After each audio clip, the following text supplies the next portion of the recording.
Senator Collins and I and a group here have been working, as well as the outreach with our bipartisan partners that we've been talking to now for a couple weeks about it. I think there's broad general agreement that small businesses in this country will not be able to survive unless there's extraordinary assistance. And so the idea behind the proposal that we are finalizing now is the idea of how can we transfer money as quickly as possible to help small businesses meet payroll and operating obligations for a period of time roughly equivalent to 6 weeks. And the idea is to basically use small community bankers and banking industry in general, those who are approved to do that kind of activity now through the 7A program that's pre-existing, and any other financial institutions who the Treasury Department allows and approves to participate, that would basically allow a small business to go and get money in the amount equivalent to what their payroll and operating costs are for a period of time of roughly about 6 weeks. Those final details are being worked out. But the goal is to keep employees connected to their employers so that people aren't just having to stay home, and not just feeling the stress of being laid off, but the uncertainty of whether they even have a job to go back to when this is finished. And added to that component is the small businesses, who will tell you that many of them, if you force them to get rid of their employees, by the time they're ready to restart, whenever that is, they may not be able to. Depending on the industry they're in, it's hard to go out, find someone, hire them, train them, and get up and running. That could be another couple of weeks or more that most of these small businesses cannot afford. So we feel very good about the progress that we made. We think we don't have a document to hand you yet because there's some fine details that have to be worked out, but we're very confident that we're going to have a proposal in time that we hope can gain wide bipartisan approval. And Senator Collins has been instrumental in all this, so we want to hear from her as well. Thank you very much. Senator Rubio and I have been working with our colleagues and with the Secretary of the Treasury to devise a plan that would help our small businesses survive this crisis and ensure that the people that they employ continue to get paychecks. Every day I am hearing from small businesses in my state that are on the verge of going under. The hospitality industry in particular, the restaurants, the B&Bs, the gift shops, the small hotels are being adversely affected by the virus, not because their employees are afflicted with it, but because their business has totally dried up. One hotel in Maine lost over 84 reservations in 1 day's time due to the cancellation of classes by a local college. We want to make sure that businesses that otherwise would be thriving and doing well make it through this pandemic that we are enduring. We want to make sure that their employees make it through this pandemic. And when this crisis is over, we want those employees to be able to come back to work at those small businesses.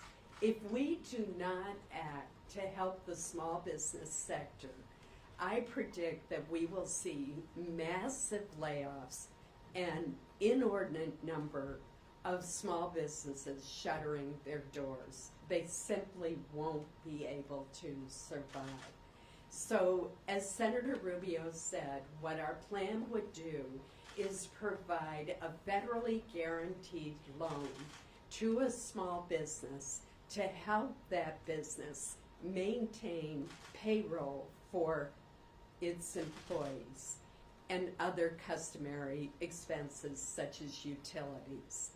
At the end of the period of time, probably around 6 or 8 weeks, the loan could be forgiven if it has been used to sustain those workers. Now, we put in restrictions so that the loan can't be used to give pay raises to the owners, for example, or to increase profits, or to boost the benefits for shareholders. Most of these small businesses, of course, don't have shareholders. It is intended to ensure that employees can make it through this period, that the small business can make it through this period, and that when this crisis passes, they can reunite, and we will still have vibrant Main Street businesses employing millions of Americans. And that's the concept that we're working hard on. Yes. I could pick just one. I know you guys are still working out some details, but broadly, I want to make sure we're characterizing this correctly. You're looking at loans that could later be grants if businesses meet certain requirements, and how do you define the small businesses that you're looking for in law? Can I handle the second one first? There's already an existing definition of small business under the SBA regulations. Yeah. And I'll ask Susan to add to this component, but it's not loans that could be. They will be become grants if you used it for payroll and customary business. If you used it for some other purpose, then it will transition into the equivalent of what's now called an impact loan. But listen, the overwhelming majority of the people that are going to seek these out are going to use it for purposes of paying their employees and keeping their rent or their lease or their mortgage up to date so they don't get evicted. Because if we don't prevent that, then it's going to spread into the real estate market as well. But yes, every penny that they borrow and use for purposes of keeping people employed, they will not have to pay back. And anticipating your next question, the estimate from the Treasury is that this would be about a $300 billion program. Can you just address, so some of you have told us you're really concerned about the second stimulus package that is about to pass because of the weight it places on small businesses. Does what you're proposing fix that issue as well? We believe that what we've proposed will really be of extreme benefit to our small businesses. Some of the family leave provisions that are in the bill that we've just approved, and I voted for it, are difficult to administer. And for reasons that I don't understand, they do not apply to very large businesses, those over 500 employees.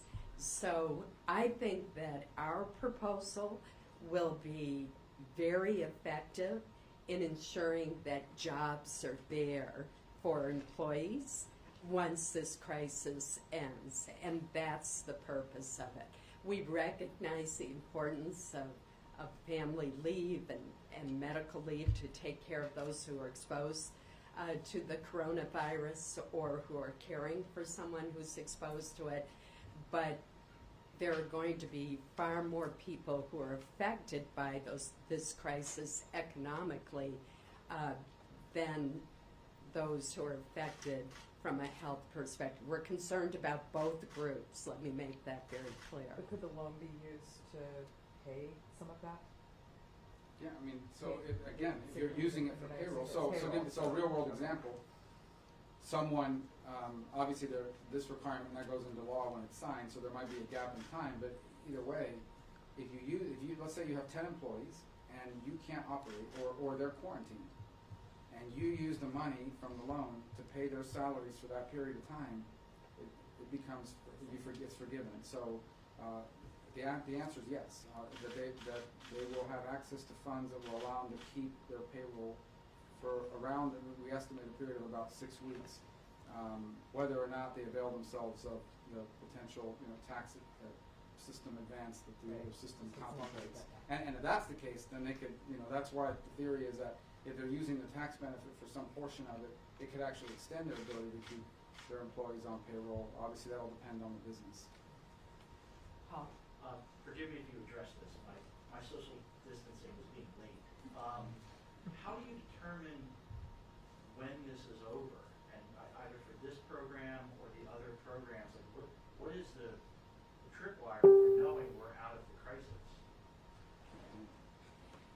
First of all, the program would be retroactive till March 1st. And right now, we're looking at a June 30th end.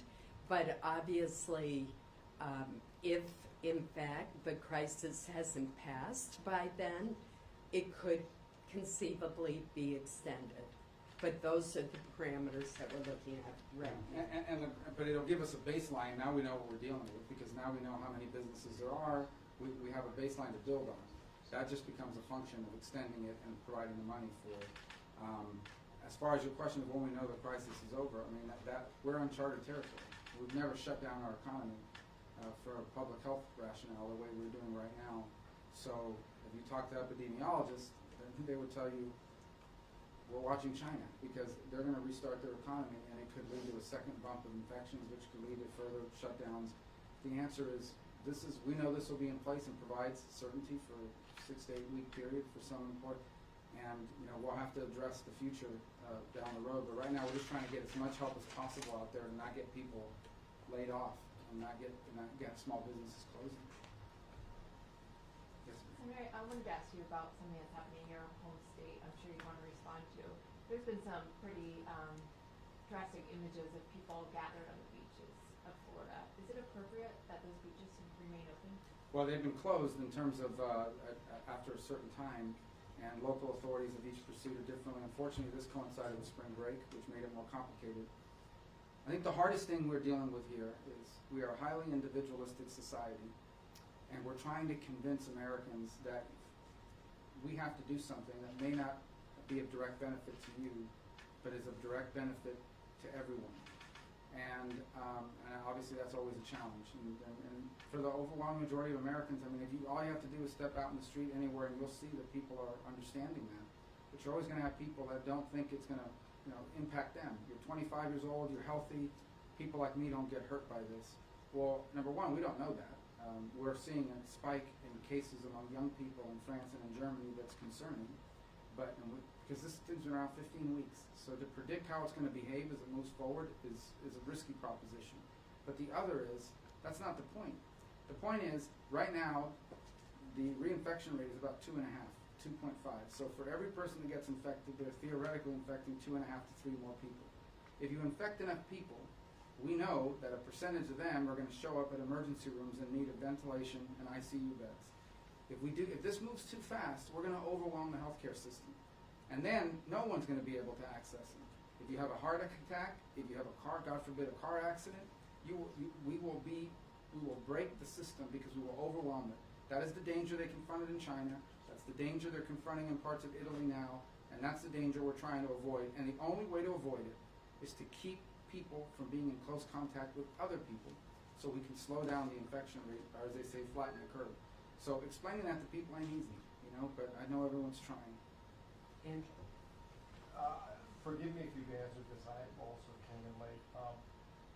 You have safeguards in place, I'm assuming, so that businesses that are able to keep operating do not use this to effectively subsidize their payroll. Optimistic response to that. We could use some optimism right now. Obviously, we've completed action now on the House passed bill. This is a third bill. There are 3 separate task forces that are contributing to it, including our task force, which Senator Rubio is heading. And we hope to get language together tomorrow morning and start sharing it more widely and vetting it. We're talking to people on both sides of the aisle. There's no reason why this should be a partisan exercise, and in fact, I would say if we cannot come together in a bipartisan way to form a response to such a serious threat to our public health and our economy, then shame on us. And I believe that we can come together.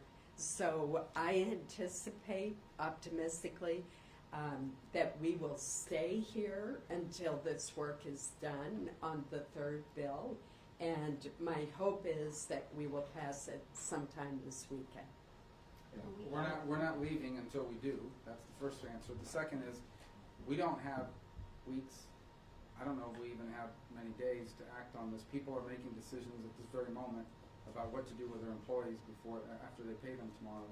So we need to move on this very quickly. I would also say that at least on this portfolio, when it comes to small business, we're blessed to have as a counterpart Ranking Member Cardin, who is one of the easiest and most cooperative people to work with, very professional, understands this very well. And many of these proposals build on the core of a proposal that we had already been working with him and Chairwoman Velasquez on, and we're hoping to make part of the first package. The biggest difference between this one and a week ago is that one was $50 billion. Just to show you how fast this has moved and the magnitude of it. We've got time for one more, I guess. If we have to Senator, go right follow bill. up on that, are you talking to Senator Cardin now, though? Like right now, as you're doing I this? just talked to him right now. Okay. Yeah, I did, and with the staff, and obviously we got to get our house in order on our end, you know. But the general concept here of allowing the federal government to step forward and get cash into the hands of small businesses as defined by statute and rule quickly, so they can keep people on payroll, is an idea that we had, what they call Four Corners Agreement, the ranking member and the chairwoman in the House, the ranking member and myself in the Senate. As I said, the biggest difference now is just the magnitude of it, and in some ways I guess we would probably be revisiting this anyway, given how fast the events have moved in the last 7 days. So, but we're building on what we had already discussed, and I think we can make, at least on this portion of this, I'm optimistic we can make a lot of progress because of that. Let me just add one data point that underscores the urgency for acting on our portion of this new package. In the state of Maine, in the last 3 days, there were more claims for unemployment compensation than in all of March of last year. 3 days. And that shows that businesses are already feeling the cash flow problems, seeing declining revenues, losing customers, and being forced to lay off their employees. That's why we feel so strongly that we must act, and we must act immediately. Thanks, Thank everyone. you. Thank you, guys. Impressive spacing here too, by the way. Yeah, better than